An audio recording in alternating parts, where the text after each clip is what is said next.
3 দশকের বেশি সময় পর এক নাটকীয় সিদ্ধান্তে ফিরল চীন। দীর্ঘদিন করমুক্ত থাকা জন্ম নিয়ন্ত্রণ সামগ্রীর উপর ভ্যাট আরোপ করে কমতে থাকা জন্মহার বাড়ানোর নতুন কৌশল নিয়েছে বেইজিং। তবে এই পদক্ষেপে সত্যিই কি জন্মহার বাড়বে নাকি বাড়তি ব্যয়ের চাপে পড়বে সাধারণ মানুষ, তা নিয়েই তৈরি হয়েছে নতুন আলোচনা।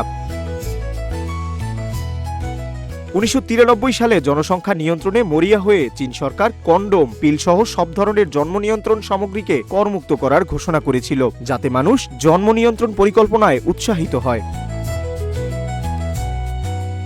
কিন্তু 3 দশক পর পরিস্থিতি পুরো বদলে গেছে। টানা 3 বছর ধরে জনসংখ্যা কমতে থাকা এবং জন্মহার ইতিহাসের সর্বনিম্নে নেমে আসায় চলতি বছরের 1 জানুয়ারি থেকে সব পণ্যের উপর 13% ভ্যাট আরোপ করেছে বেইজিং। ভবিষ্যৎ হোক নিরাপদ, বিনিয়োগ হোক বিশ্বস্ত, আর আমার পছন্দ সল্ট বে। ওয়েলকাম টু সল্ট বে। এক সন্তান নীতি বাতিল করে 3 সন্তান নীতি চালুর পরও আশানুরূপ ফল না পাওয়ায় এবার জন্মহার বাড়াতে সরাসরি জন্ম নিয়ন্ত্রণ সামগ্রীর বাজারেই হস্তক্ষেপ করল সরকার।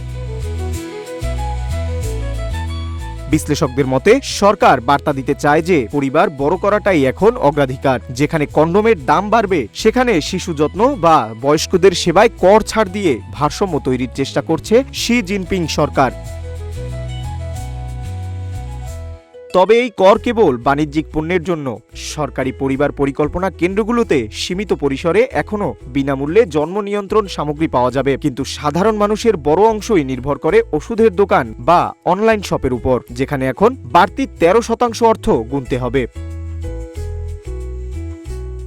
নতুন এই নীতি নিয়ে জনমনে মিশ্র প্রতিক্রিয়া তৈরি হয়েছে। তরুণ প্রজন্মের অনেকেই মনে করছেন জীবনযাত্রার আকাশচুম্বী ব্যয়ের মধ্যে জন্ম নিয়ন্ত্রণ সামগ্রীর দাম বাড়ানো মরার ওপর খাড়ার ঘা হয়ে দাঁড়িয়েছে। অন্যদিকে কট্টরপন্থীরা একে দেখছেন দেশাত্মবোধক পদক্ষেপ হিসেবে।